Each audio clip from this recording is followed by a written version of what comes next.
ప్రియమైన సహోదరి సహోదరులారా, మీకు శుభవార్త.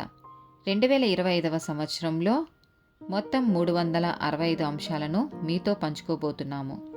జనవరి 1వ తేదీ నుండి ప్రతిరోజు ఒక అంశము మరియు దానికి సంబంధించిన వాక్యమును పంచుకుంటాము. దయచేసి ఆ వాక్యములను వినండి, ధ్యానించండి మరియు ఆశీర్వదించబడండి. దయచేసి సబ్స్క్రైబ్ చేయండి మరియు మీ స్నేహితులతో పంచుకోండి. ధన్యవాదాలు.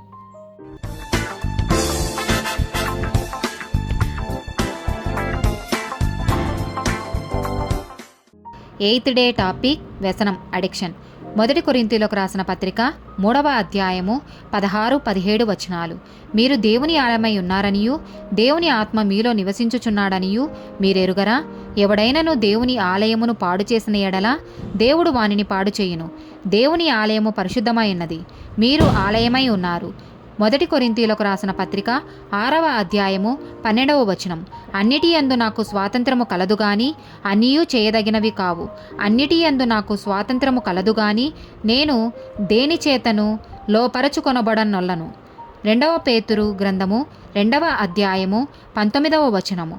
తామే భ్రష్టత్వమునకు దాసులయుండియు అటి వారికి స్వాతంత్రము ఇత్తుమని చెప్పుదురు.